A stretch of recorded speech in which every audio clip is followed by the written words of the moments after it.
Welcome to Recovery TV. Today we're going to talk about 5 easy ways that parents can protect their children from the dangers of porn. And I have a special guest with me, so don't go anywhere.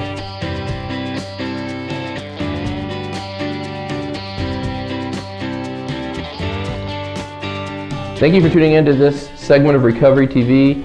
We're going to talk about 5 easy ways that parents can protect their children from the dangers of online pornography. And I have a special guest here with me today, Giles, who actually specializes in a lot of things related to computers, but also with working with parents on how to do this type of thing. But before we get into that, I want to remind everybody to please go ahead and subscribe to our channel if you like the videos that we're putting out, and don't forget to ring that bell so that you're notified as more helpful videos such as this one are posted. And please watch this to the very end because we have a special bonus tip for you that I think you'll really appreciate. So without further ado, my guest today is Giles, who is the owner of The Computer Monkey and runs the website Sensible Cyber Parenting. So Diana, please share with us these tips that you have for parents where they can help protect their children from the dangers of online pornography. Number 1 is to make it a priority. This may not necessarily be the easiest thing, but it is the thing that will make everything else easier. The mistake that I often see parents make is they decide to subscribe to a particular service or purchase particular products without taking parental controls in mind. And so I think that everyone should reverse that and make every purchasing decision when it comes to technology for your family with parental controls in mind. That way, the technology choices that you make will work with the parental control options that you want to implement for your family.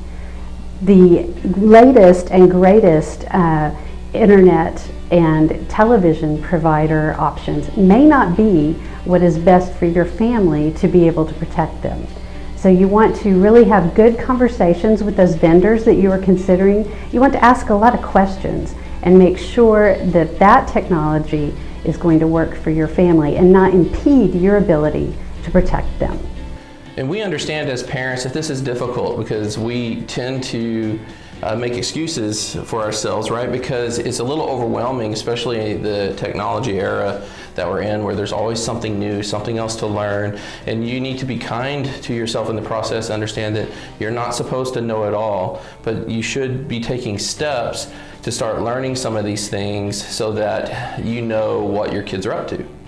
Yes, in fact, I was just having a conversation last night with another technology expert, and he was talking about how difficult it is for him, and he owns his own IT business. So we understand how difficult it can be. It's certainly worth pursuing. Yes. It is definitely an endeavor worth pursuing. Right. So just put that on your to-do list to learn something new every day about your kids' technology. The other thing is you want to implement whole home filtering with DNS settings. And this sounds very technical and complicated. I assure you it really isn't as complicated as it sounds. DNS stands for Domain Name Server, and it is kind of like the phone book at the internet. It's where your router in your home decides how to get to particular websites.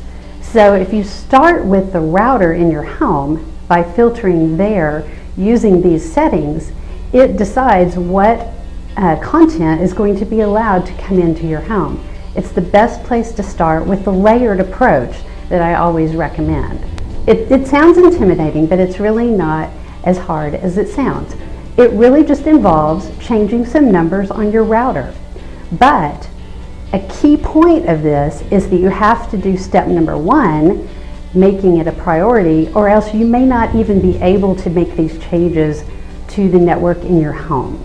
So when I first heard DNS, it's intimidating because I don't know what it means. It sounds like some kind of coding or something like that, something I just don't understand. But as Diana said, it's not as complicated as it sounds, and there are some resources that are available that you can go to learn more about DNS settings. Yes, cleanbrowsing.org is an organization that provides this service for people, and it also has very good detailed instructions. Also, opendns.com is another service provider in this area, and they do have very detailed instructions, and it literally is a matter of changing 8 numbers on your router.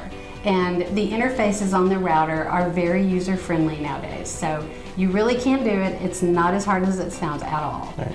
And let's not forget the Computer Monkey is a great resource as well. Yes. The other thing that parents should always do next is to implement the built-in controls that come with every device pretty much that their kids are going to have. So many of the manufacturers are doing such a better job of including built-in controls that on some devices that's really all you need in addition to your network filtering. So take advantage of whatever built-in controls may be available. Apple has made some dramatic improvements in this area with regard to iOS. This is a really important thing to do, and from my understanding, or the way it seems to me, is that these companies such as Xbox, Nintendo Switch, and even your cable company and your phone has these built-in settings. And I know there's a lot of devices now, but to go into each one of those and get those settings done and just get that out of the way. The fourth thing that I always tell parents is to take on new approvals very slowly. Be very slow to let out those boundaries that you allow your kids to have as they grow and as they become more responsible. You want to do this slowly because it's very difficult to kind of back off of that once you've approved something. Once you've let them have a particular app, it's very difficult not only just in dealing with your child, but actually from a technical perspective. Sometimes when an app has been purchased, then it's going to be allowed again. So you always want to make sure that you let out those boundaries really slowly and make sure that you investigate. Approving things slowly, I think, is one of the more complicated pieces on this list because there's a lot of ambiguity. A lot of the apps and the technology that kids want to be involved in are free. And so why not just give it to them? In fact, they'll even say that to you. Why not? It's free. Why can't I have it? It's age appropriate. And without the financial piece holding us accountable as parents, we kind of struggle with that question as well. Why not? But it's like anything else in life where we have to regulate what our kids are involved in, whether it's going over to stay the night at their friend's house or getting to stay up later one night. Why not? I mean, you can do it. It's free of charge. Why not? And we do that because we're trying to regulate how much involvement our kids have in these certain things and to create boundaries and teach responsibility with it. And so I think that you need a system in play for approving apps and games and things like that so that you don't become a yes man or a yes woman. And they're always going to say, but everyone else has it. Right. Yeah. You're going to hear that a lot. Yeah, our kids are very convincing at times, right? And the last thing I would say is talk. Talking to your kids. That is extremely important. Letting them know the importance of why you do this for them, that you love them, and that there are things out there on the internet, content that you're not comfortable with them seeing, and just continue to communicate with them about what they're experiencing, what they're seeing, the issues that they're having. Keep those lines of communication open. But also, you want to talk to other parents and make sure that you set the expectations that you have for your children when they're at their home. Not everyone's families are going to have the same values. They're not going to have the same maybe protections in place for their family. So you want to be very upfront and honest and open about what you are comfortable with when your kids are visiting other families.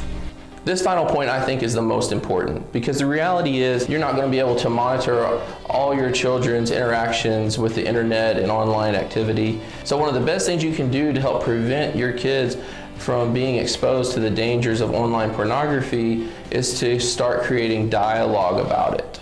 Remember, porn addiction and sex addiction and a lot of other addictions are attachment disorders. And so what that means is that people who use them in a destructive way are doing it because they want to detach. And so if you start creating healthy attachment with your child and not let your fear of the topic keep you from these conversations, then your relationship with your child becomes a very safe space for them, and that is really important. So you made it all the way to the end of this video, and we have a very special bonus tip for you. Yes, I have recently started a Facebook group for sensible cyber parenting. I've seen the benefits of having a Facebook group to talk with peers in the IT industry, and this is going to be a closed group for parents to come and get help about the issues that they're having, whether it's just trying to decide what products to use, or they may be having difficult setting up a particular product or service.